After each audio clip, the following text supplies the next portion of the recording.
Something isn't adding up in Cleveland right now, and if you've been paying attention, you can feel it too. On the surface, it looks like just another preseason depth chart shuffle. A rookie quarterback comes in, competes for a spot, and patiently waits his turn. That's what they'd like you to believe. But dig just a little deeper, and the picture gets a whole lot darker.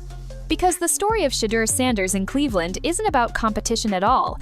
It's about business, leverage, and the possibility of one of the dirtiest bait-and-switch tactics the NFL has pulled in years. Ask yourself this: why would the Browns, a franchise that has been desperate for a quarterback savior for decades, will take one of the most exciting rookies in the draft and immediately bury him at the bottom of the depth chart? Why would they hand meaningful reps to veterans who have already proven their ceilings while their shiny new rookie Coach Prime's son no less sits on the sidelines watching? Does that sound like development to you? Or does it sound like something else entirely? The whispers around the league are only getting louder. NFL insiders say coaches are already making phone calls asking about Shedeur's availability. Think about that. We're not talking about casual off-season rumors. We're talking about active conversations among organizations that smell opportunity. Teams that recognize what Shedeur showed in limited preseason: snaps calm under pressure, big-time arm talent, and the poise of a quarterback who belongs. And yet, in Cleveland, those flashes are ignored. Instead of being nurtured, they're being hidden. Why? Here's where it gets uncomfortable. The Browns don't need Shedeur Sanders on the field to make money. They need his name, his face, his hype. Every jersey sold, every headline written, every social media clip that goes viral, those aren't about football production. They're about marketing. They're about squeezing every drop of attention out of his brand before deciding when and where to flip him for the highest possible return. It's not about building a future franchise cornerstone. It's about maximizing value before the illusion cracks. And if you think that's far-fetched, remember this: Kevin Stefanski himself admitted keeping all 4 quarterbacks on the roster isn't realistic. That's not coach talk. That's a slip. That's a window into the Browns' real plan. Someone is getting moved. And when you look at who generates the most buzz, who sells the most jerseys, who makes the most business sense to trade, it's not Joe Flacco, it's not Kenny Pickett, and it's sure as hell not Dillon Gabriel. It's Shedeur Sanders. So, what's really happening here? Is this just a case of a rookie needing to earn it? Or is Cleveland running a calculated scheme to use Shedeur's name as a cash machine while dangling him as trade bait behind the scenes? That's the question we're going to break down today. And I'll warn you now, what you're about to hear will probably change the way you look at the NFL forever. When the Browns released their first official depth chart of the season, fans expected one thing: Shedeur Sanders somewhere near the top. After all, this was one of the most hyped rookies in recent memory.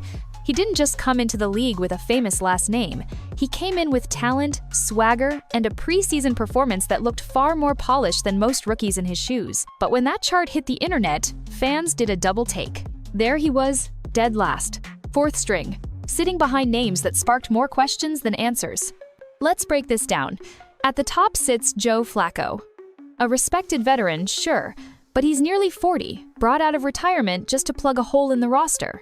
Nobody believes Flacco is the long-term answer. Then there's Kenny Pickett, the former Steeler who Pittsburgh couldn't ship out fast enough. He had 2 years to prove himself as a starter and never did. Solid? Maybe. Franchise savior? Definitely not. And right after him, Dillon Gabriel.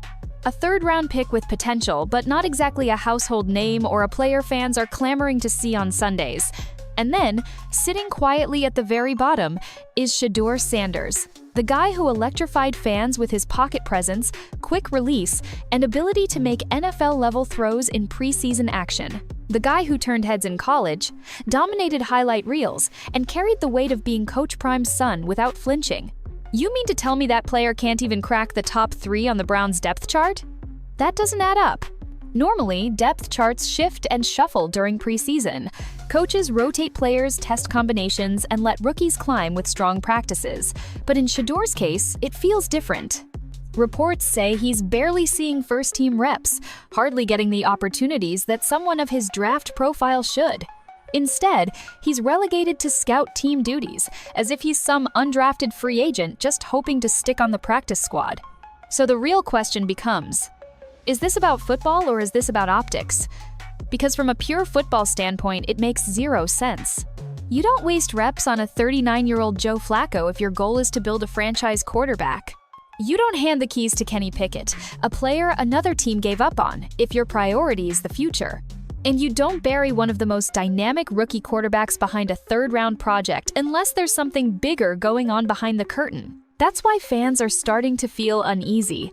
They look at Shedeur's position and it doesn't feel like competition, it feels like suppression. Like the Browns are intentionally holding him back, not because he can't play, but because they don't want him to play. And if that's true, then Cleveland's depth chart isn't just a list of names, it's a warning sign. But here's the kicker. This strange placement on the depth chart might not be incompetence at all.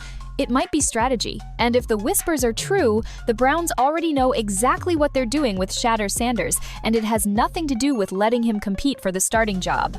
If Shedeur's spot on the depth chart felt strange, the whispers floating around NFL circles make it even stranger. Because while Cleveland buries him on paper, other teams aren't fooled.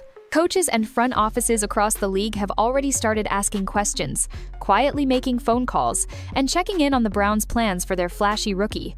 That alone should tell you everything. Think about how rare this is. Most rookies drafted outside of the first round don't generate much trade buzz this early. Teams want to see them develop, let them learn, and keep them hidden until they prove something. But Shedeur? He's already a topic of conversation among rival franchises, and not in a casual way. We're talking about real inquiries. Reports claim that offensive coaches, the ones who live and breathe quarterback evaluation, have taken notice. They see the poise, the arm talent, the marketability, and they're asking the Browns, what's his availability? That doesn't happen unless people around the league sense two things. First, that Cleveland isn't actually committed to him, and second, that the Browns might be willing to listen if the right offer comes in.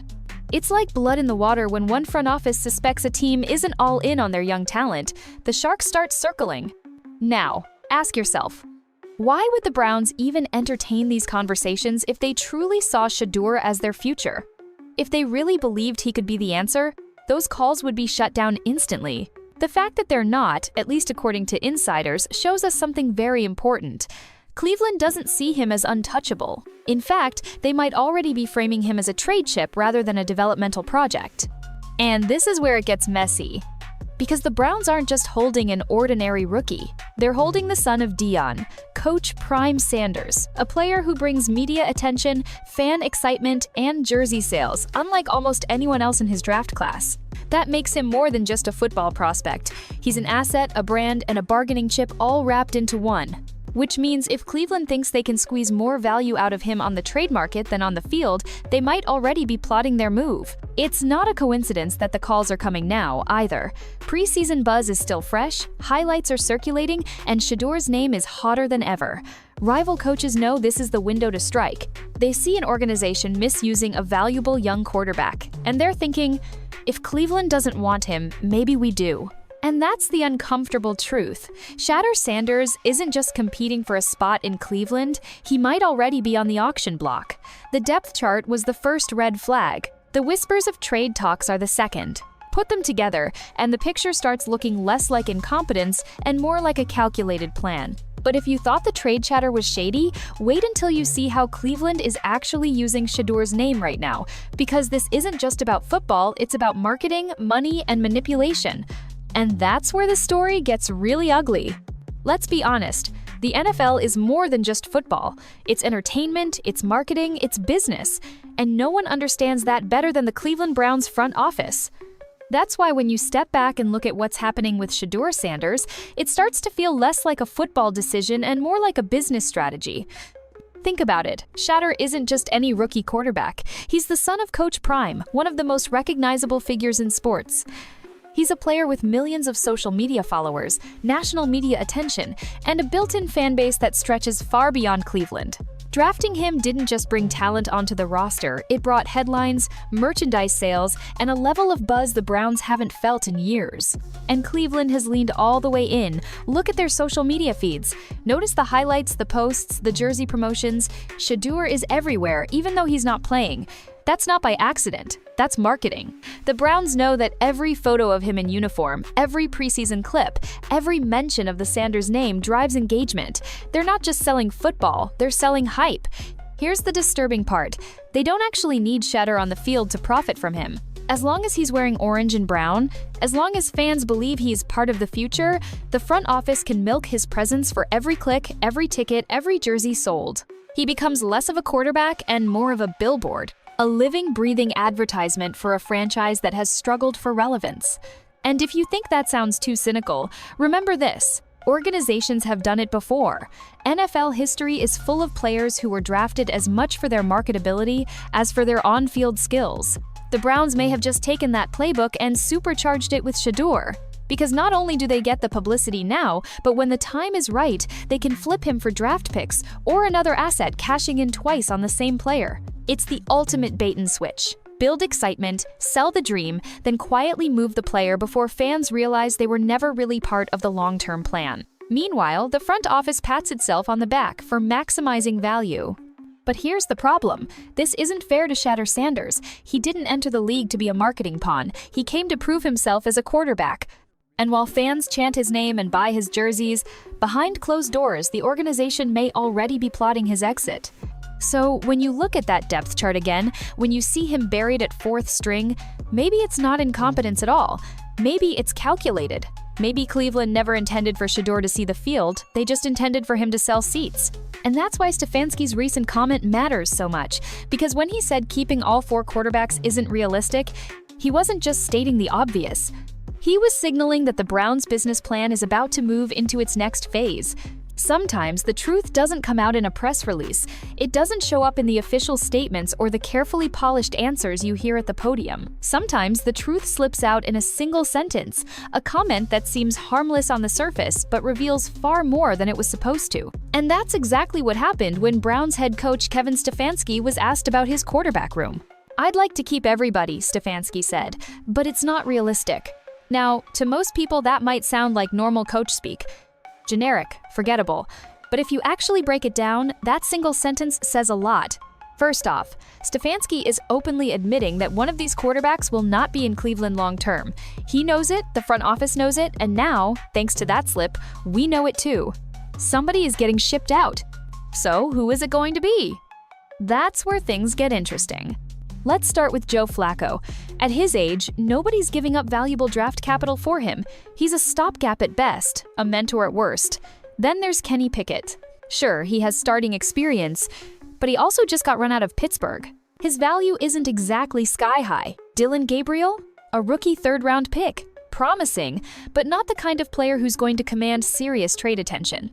And then there's Shedeur Sanders. The golden ticket, the one who generates headlines every time his name is mentioned, the one whose jersey is already flying off shelves, the one whose highlights get clipped and shared even when he's playing with backups in preseason. From a business perspective, he's the only one who makes sense. That's why Stefanski's comment hit fans like a punch in the gut. Because when he says it's not realistic to keep everyone, it's not hard to connect the dots. The Browns aren't planning to trim from the bottom. They're planning to cash out from the top. And this isn't the kind of thing you say by accident. Coaches are trained to keep their answers vague, to avoid tipping their hand. For Stefanski to make that statement so bluntly suggests he's already thinking ahead. It suggests that behind the scenes, conversations are happening about which quarterback becomes expendable and which one brings back the biggest return. If you're a Browns fan, that should send a chill down your spine, because it means the front office isn't looking at Shedeur Sanders as the future of the franchise. They're looking at him as a trade chip, a bargaining piece, an opportunity to leverage hype for maximum value. And once you understand that, the rest of the puzzle starts to make sense. The fourth string placement, the lack of reps, the constant buzz about other teams calling, none of it is random. It's all part of a larger plan, one that Stefanski may have revealed without even realizing it. But here's the thing. If Shedeur's placement on the depth chart was the first red flag and Stefanski's slip-up was the second, then what we saw in the preseason might be the most damning piece of evidence yet. Because Shedeur didn't just survive his first NFL snaps, he thrived, and that makes Cleveland's handling of him look even more suspicious. If you really want to know whether a quarterback belongs in the NFL, you don't look at the depth chart, you look at the tape. And when fans watched Shedeur Sanders in preseason action, what they saw didn't look like a project or a kid who needed years of seasoning. It looked like a player ready to compete right now.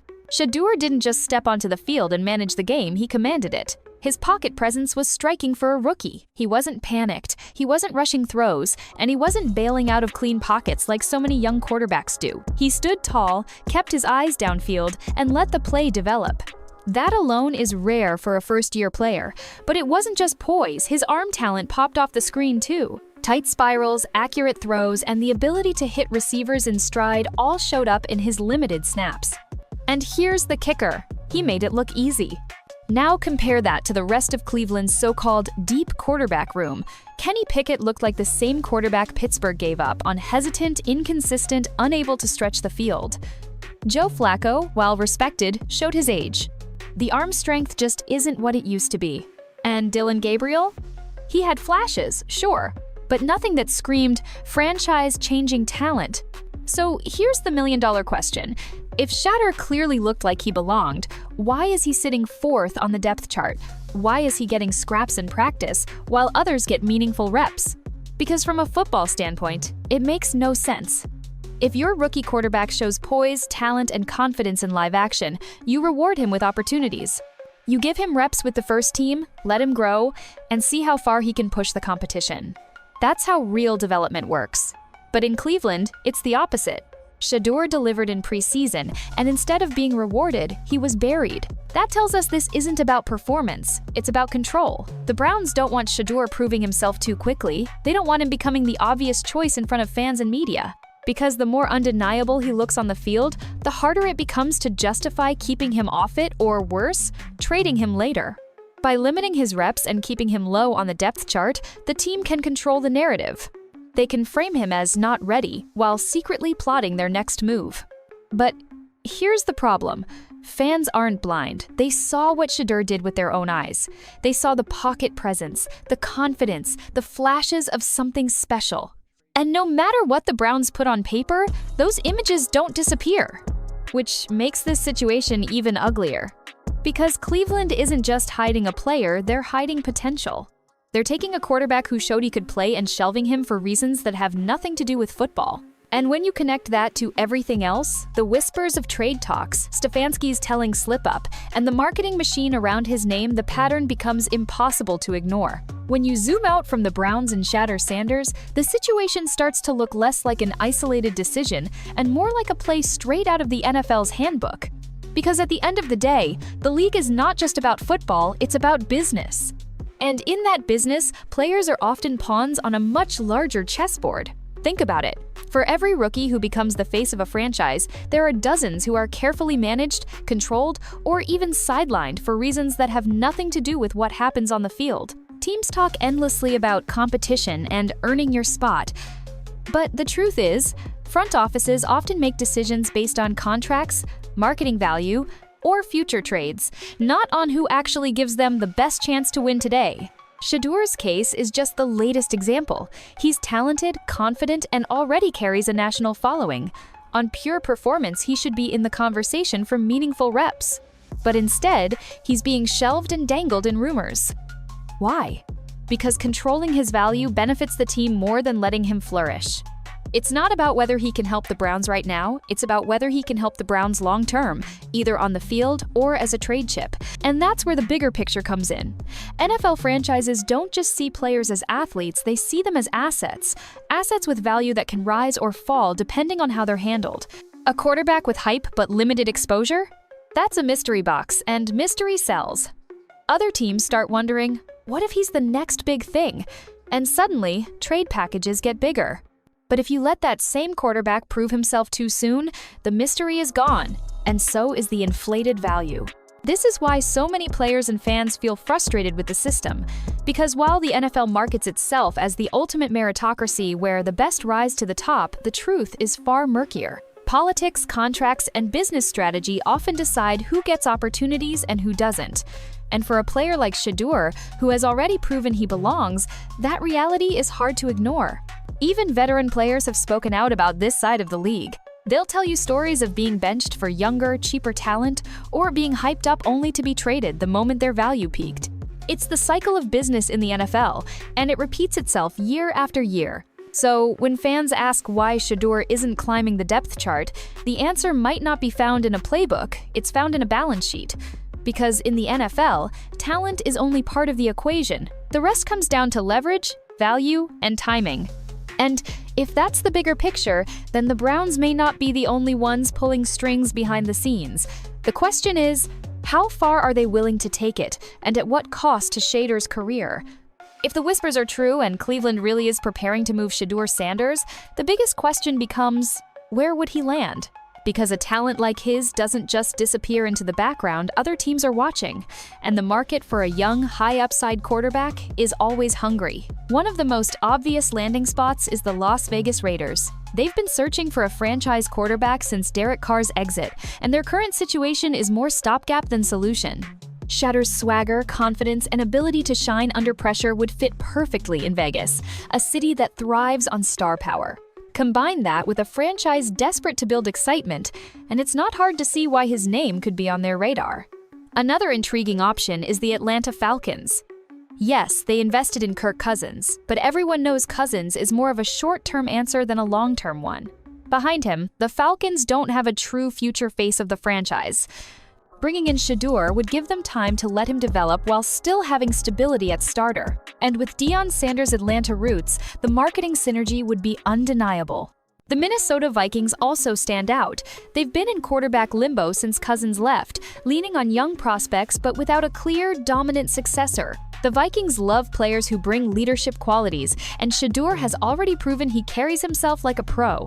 Add in their fan base, which craves a new franchise star, and the fit makes sense both on the field and in the spotlight. Don't count out the Denver Broncos either. Their gamble on Russell Wilson failed, and even though they've started over, their quarterback situation remains shaky. Sean Payton wants a QB who can execute his offense and inspire confidence in the locker room. Shedeur's discipline, quick decision-making, and accuracy could make him the perfect candidate to build around, especially in a division where you need elite QB play just to keep up. And then there's the wild card, the Dallas Cowboys. This might sound far-fetched, but think about it. Jerry Jones loves star power, and the Sanders name in Dallas would be a media goldmine. While Dak Prescott is still in charge, he's entering a contract crossroads, and the Cowboys have to think about their future. Imagine the headlines if Jerry decided to bring Deion's son back to Texas.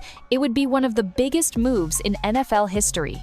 The truth is, wherever Shedeur goes, he won't just be another player, he'll be a storyline. Teams know that trading for him isn't just about his arm or his accuracy, it's about everything he represents: youth, star potential, and a name that carries weight far beyond the football field. That's why the Browns' decision to limit his reps feels even more deliberate. Because if they showcase him too much, the price drops. But if they keep him under wraps, the mystery grows and so does the market. Every story like this eventually reaches a breaking point. You can only sideline a player with talent, hype, and a powerful last name for so long before the pressure cooker explodes. And for Shedeur Sanders and the Cleveland Browns, that moment feels closer than anyone is willing to admit. On one side, you have the Browns organization, trying to manage assets, protect investments, and control the narrative. They're playing the long game, hoping to either cash in on Shedeur's mystery value or keep him in their back pocket until the time is right. But in doing so, they've also created a storm they might not be able to contain. On the other side, you have Shedeur himself. This isn't some untested rookie content with holding a clipboard. He's been groomed for the spotlight his entire life, from high school dominance to making waves at Colorado under the brightest college football spotlight imaginable. He knows what it means to lead, and he knows when he's being sidelined for reasons beyond football. That awareness alone makes it impossible for him to simply wait his turn. And hovering above all of this is Deion Sanders, a man who knows the business of football better than most owners and executives. Coach Prime has never been shy about protecting his sons or speaking out when he feels the system is against them. If the Browns think they can quietly shuffle Shedeur around without public backlash, they might be underestimating just how loud Deion can be when the time comes. The showdown isn't just about Shedeur getting a chance to play, it's about a clash of agendas. Will the Browns prioritize their carefully calculated strategy, or will they bend under the weight of media, fan, and family pressure? Because if there's one thing the NFL has shown us, it's that public opinion can move mountains. The moment fans begin chanting Shedeur's name louder than they cheer for the starter, the front office will have a choice to make: stick to the plan or face a full-blown revolt. And then comes the wild card. What if Shedeur himself pushes the issue? Whether through subtle comments, body language, or even a quiet request behind the scenes, a trade demand from him would flip the situation on its head. Suddenly, it's no longer the Browns controlling the narrative, it's Shedeur forcing their hand. The truth is, this standoff was always inevitable. You can't cage a player with this much star power forever. The only question is when and how the showdown will unfold. Will it happen mid-season, when frustrations boil over? Will it come in the off-season, when trade rumors hit a fever pitch? Or will it explode sooner than anyone expects, with a headline so shocking it shakes the NFL overnight? What's certain is that the story won't fade quietly. The Browns, Shedeur, and everyone watching from the outside are hurtling toward a collision course. And when the inevitable showdown arrives, the fallout will be impossible to ignore. At the heart of this entire saga lies a truth that the NFL rarely wants to admit. This league is not just about football, it's about power, money, and perception. Shedeur Sanders is not simply another quarterback fighting for reps. He represents a rare collision between raw talent, generational branding, and a family name that forces every decision into the spotlight. And that's why his story has resonated far beyond Cleveland. For the Browns, their every move feels like walking on a tightrope. Play him too soon, and they risk destabilizing their current plans. Hold him back for too long, and they create an even bigger monster, the appearance that they're hiding something, manipulating not just the depth chart but the future of one of the most talked about young players in football. Either way, the clock is ticking and the league is watching. For Shedeur, the stakes are even higher. He's not just battling for playing time, he's fighting for how the world will define him. Will he be remembered as the quarterback who was buried behind politics and business decisions, or the one who broke through the system stacked against him? His every move, from press conferences to sideline body language, will be dissected not only by analysts but by millions of fans waiting to see if he can live up to the impossible expectations placed on his shoulders. And looming in the background is Shedeur Sanders, whose presence makes this story so much bigger than football. Shedeur isn't just a father, he's an icon, a voice, and a disruptor. If he chooses to step into this situation publicly, it won't just spark headlines, it could change the entire way the NFL is forced to handle young stars caught in similar positions. Because once Prime speaks, the entire sports world listens. But perhaps the most thought-provoking part of all this isn't about contracts, trades, or even playing time. It's about the system itself. How many times have we seen promising players sidelined, not because of their talent, but because of the politics of the league? How many futures have been shaped not on the field, but in boardrooms and marketing meetings? Shedeur's story shines a harsh light on the uncomfortable reality that the NFL is as much a business empire as it is a sports league. So here we are, standing at the edge of a storyline that could erupt at any moment. The inevitable showdown is coming, whether it's in Cleveland, Las Vegas, Dallas, or somewhere else entirely. The question isn't if Shedeur Sanders will rise to the stage that seems destined for him, but when. And when that moment comes, the fallout won't just impact one team. It will send shockwaves through the entire NFL, forcing us all to reconsider how much control players truly have in a league dominated by billion-dollar agendas. Because in the end, this was never just about Cleveland.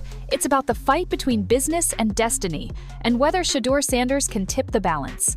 If you enjoyed today's breakdown and want to keep up with all the drama, trades, and behind-the-scenes action in the NFL, then don't forget to hit that like button. It really helps this channel grow and lets us know you love this kind of content. And hey, don't keep it to yourself. Share this video with your friends, your group chats, or anyone who loves football as much as you do. The more the conversation spreads, the better it gets. Most importantly, if you haven't already, make sure you subscribe to the channel and tap the notification bell. That way, you'll never miss when we drop fresh stories, wild rumors, or breaking updates that the mainstream media won't talk about.